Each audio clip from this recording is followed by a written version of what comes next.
currently Genghis Khan has this kind of a barbarian, evil, just rapist. Well, they're just so good at it.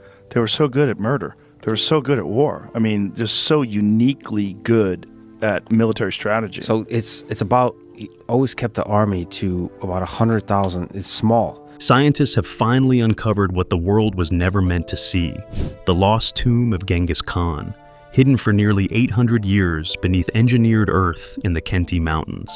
What they found wasn't treasure, it was danger, a sealed past, a forgotten plague, and warnings carved for a future unprepared to face them. The accidental signal. They first noticed it as a flicker, an inconsistency buried inside a routine satellite pass over the Khentii Mountains, a place marked as a restricted zone since 1962. But this time, a tight cluster of pixels bent into a shape too neat to be natural. From orbit, a strange geometric depression whispered through the data stream, a shape older than any modern structure, yet too perfect to be born of erosion or wind. When LiDAR swept the same patch of ground, the surface dropped away into angles, a hidden cavity masked beneath 14 meters of fused soil. One analyst simply said, "This shouldn't exist." Within hours, labs in China, Mongolia, and the United States, working independently, flagged the same anomaly. The signals aligned, their readings overlapping with eerie precision, as though someone had buried a message meant to be found only when the world reached the era of satellites. Seismic pulses followed, spreading into the mountain flank and echoing back hollows, deep, layered voids descending far below any known Mongol construction from 1227. Engineers compared it to a dead city buried in the skeleton of a mountain. The silence around it was unnatural. The discovery triggered a private chain reaction. Permissions were whispered, not signed. A small multinational crew was chosen, experts in geology, ancient engineering, and containment. None of them had ever expected to be summoned to a place rumored to erase anyone who stepped too close. What awaited them was unknown. What pressured them forward was the sense that this wasn't simply archaeology, it was intrusion. If we go down there, we might not just find history, we might wake it, one member said as they loaded equipment into the frozen valley. And so they moved toward the mountains, unaware that the anomaly was only the first warning. Ahead lay a place long avoided, long silenced, guiding us toward the next chapter, the Valley of No Return, where the land itself explains why it stayed hidden for 800 years. The Valley of No Return. They reached the valley at dawn, when the light was thin and the air carried a metallic taste. Locals had always avoided this place in the Khentii Range, a stretch of land whispered about since the 13th century. Old herders spoke of riders who entered and never came back, swallowed by a silence so heavy that even birds avoided it. One elder had warned the team, "Some valleys breathe and some valleys wait. This one waits." His words stayed with them as the wind slid across the empty plain. The deeper they moved, the more the land felt wrong. Natural sinkholes pocked the ground, formed by the restless movements of an active fault line that had been shifting for hundreds of years. Toxic pockets of sulfur gas seeped through cracks, invisible but deadly, forcing the team to wear oxygen monitors that chirped with every sudden drop. Old stories claimed imperial guards once ringed this place, executing anyone who came close, including, it was said, the workers who helped build whatever lay below. The soil still felt disturbed, as if shaped by hands long gone. Their drones moved ahead, mapping ridges and hollows that hadn't seen footprints in centuries. Every scan suggested the same thing. This valley was carefully left untouched, hidden not by chance but by deliberate silence. Even today, the region's coordinates remained off limits on official maps, a remnant of policies set in 1924 and never lifted. As the team pressed forward, the terrain swallowed sound, giving the sense of walking inside a sealed chamber carved out of open land. One researcher whispered, almost to herself, "This place doesn't just hide something, it's guarding it." And that uneasy truth pushed them onward, deeper into a landscape that felt like a warning shaped into earth. Ahead waited the breakthrough they desperately needed, and the clue that would shift this from rumor to reality: the Forbidden Map, a document lost to time but written as if it knew this moment would come. The Forbidden Map.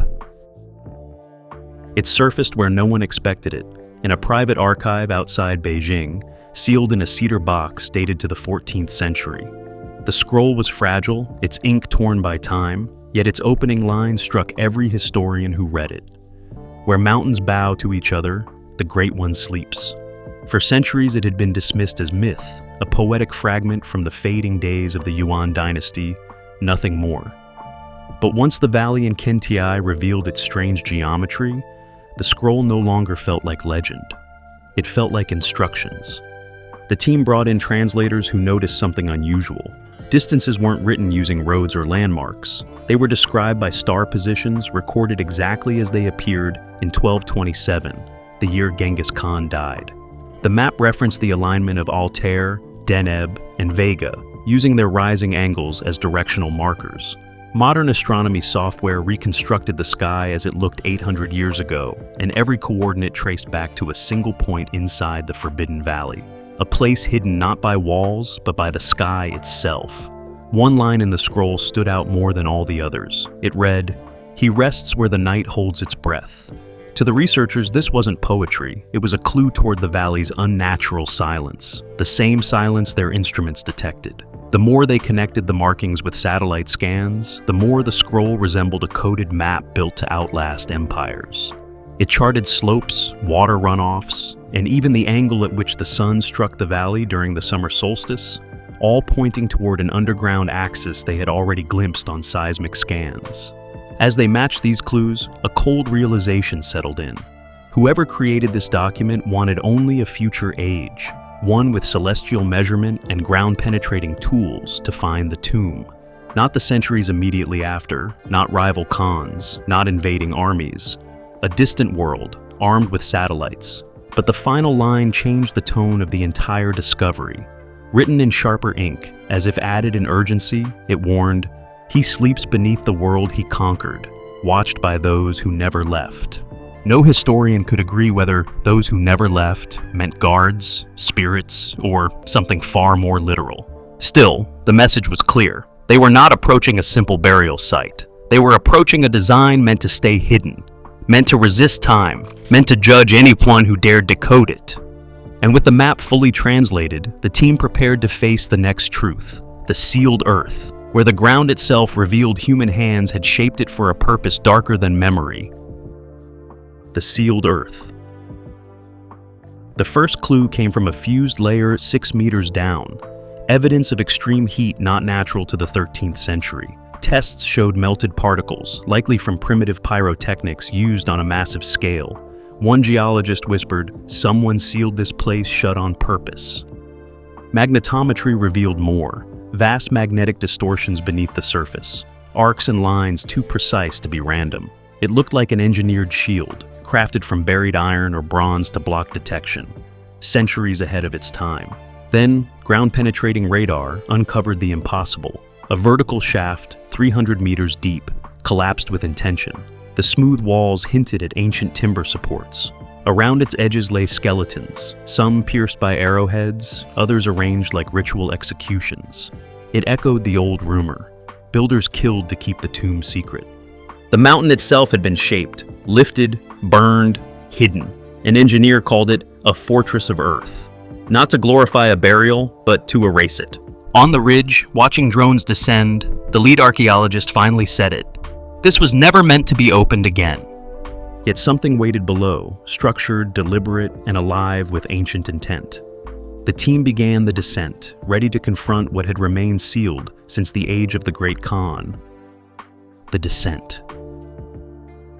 The first drone slipped beneath the fused soil like a diver entering a drowned world. At 40 meters, it found an archway. Smooth stone, untouched since the 1200s. Etched across its face were symbols of Tengri, the Mongol sky god. The inscription read, "Only those who carry no empire may enter." It wasn't ritual, it was a test. Beyond the arch, pressure shifted.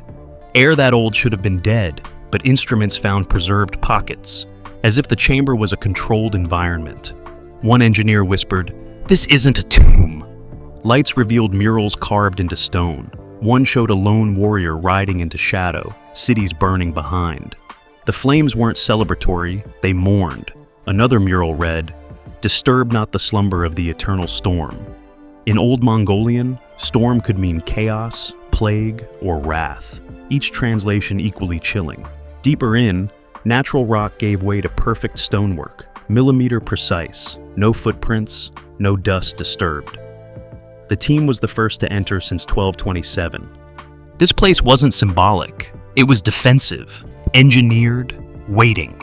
And now, the next threshold loomed, the Chamber of Imperial Silence, where the tomb would finally show its teeth, and the danger hidden in centuries of silence.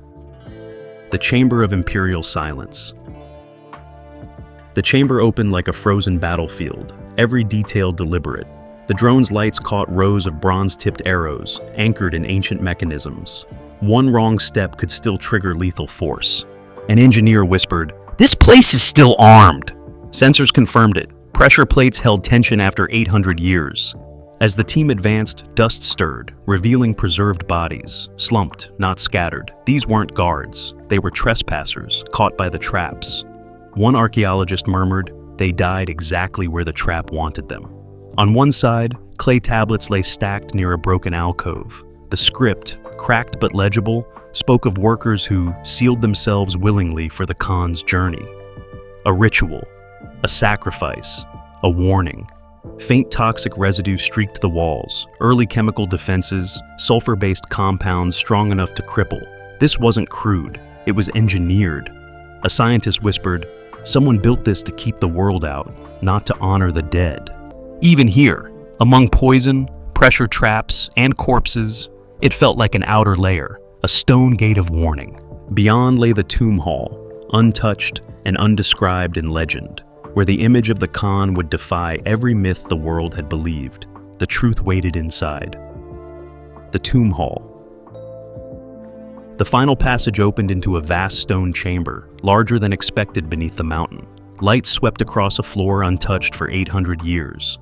At its center stood a massive sarcophagus. No gold, no jewels, just silence. Not a tomb of riches, but of weight. One researcher whispered, "This is not a king's glory. This is a warning."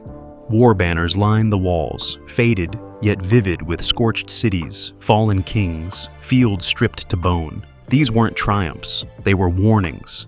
A battered suit of armor rested beside the sarcophagus, pierced, dented, stained. The myth of an invincible Khan cracked. This was a man who had bled. At the base, a sealed iron casket, rusted, wrapped in horsehide, untouched since the 13th century. It wasn't treasure, it was testimony. Inside, scrolls. No weapons, no riches, just preserved memory. Their arrangement felt sacred, deliberate. Behind the sarcophagus, an inscription read, "Let no false song outlive the man." The tomb wasn't built to glorify, it was built to contain, something Genghis Khan took with him into death. As the scrolls unfurled, truth emerged. The scrolls of the conqueror. Records so raw and unsettling, they rewrote the empire from within. The scrolls of the conqueror. The scrolls were brittle, wrapped in horsehide that preserved them for 800 years. When unrolled, the room shifted, from archaeology to confession. These weren't royal decrees, but first-hand accounts from 1220 to 1227.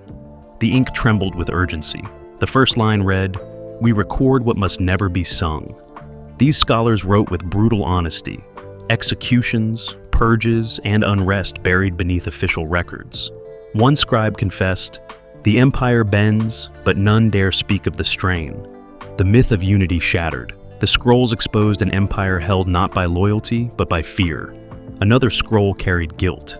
Villages weren't erased for resistance, but convenience. Dissent was so thoroughly crushed that even rumors died.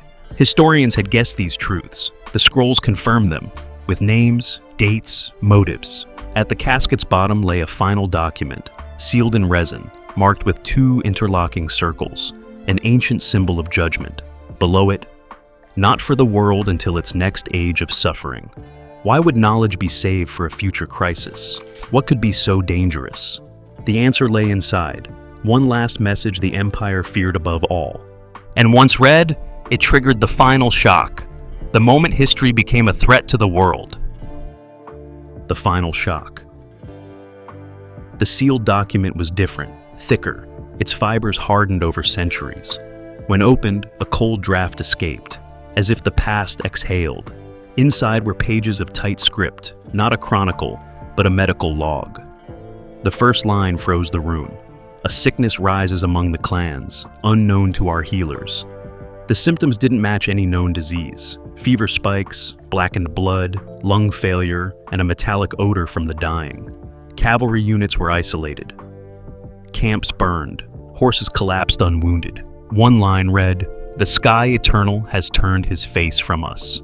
Fear had taken the army that once ruled half the world. The logs detailed desperate containment, trenches, sealed tents, cremations, yet the sickness advanced. Then came the revelation. The Great One weakens. The wounds are not of battle, but of the breathless plague. Genghis Khan may have died not from war, but exposure to an engineered pathogen, part of an early biological warfare experiment. One entry warned of stored samples, sealed, fermented, dangerous. The final line, "Let no age reopen what we bury, for the storm sleeps but is not dead." Modern science confirmed the threat. The disease matched no known strain. Even fragments could spark global fallout. The real reason this truth must remain buried: global fallout. The moment the pathogen notes were verified, everything changed. Governments behind the expedition moved fast. Within 48 hours, the valley was locked down, declared a restricted biological threat zone. Satellite feeds were cut, archives scrubbed. One official muttered, "If this gets out, borders won't matter anymore." The danger wasn't historical, it was immediate. Mongolian authorities demanded the tomb be resealed. The empire buried it for a reason, they said. Scientists, archaeologists, and linguists were silenced under classified status. Notes confiscated, samples removed, communication severed. Seismic scans hinted at deeper chambers, sealed biological remnants possibly preserved in perfect conditions. A virologist warned, "You don't need the full disease, just a surviving gene." International meetings turned tense. Ethics, ownership, and global risk collided. The conclusion? Some truths are too dangerous. The tomb was resealed under reinforced stone, drones buried, entrances collapsed, coordinates erased. Archaeologists protested. They believed history, no matter how dark, deserved light. But security councils overruled. The final classified statement read, "Some knowledge must wait for a safer world." And so the mountains closed again. The tomb is gone. Its threat remains. Not myth, not legend, but a silence older than any border, waiting for a world ready to face it.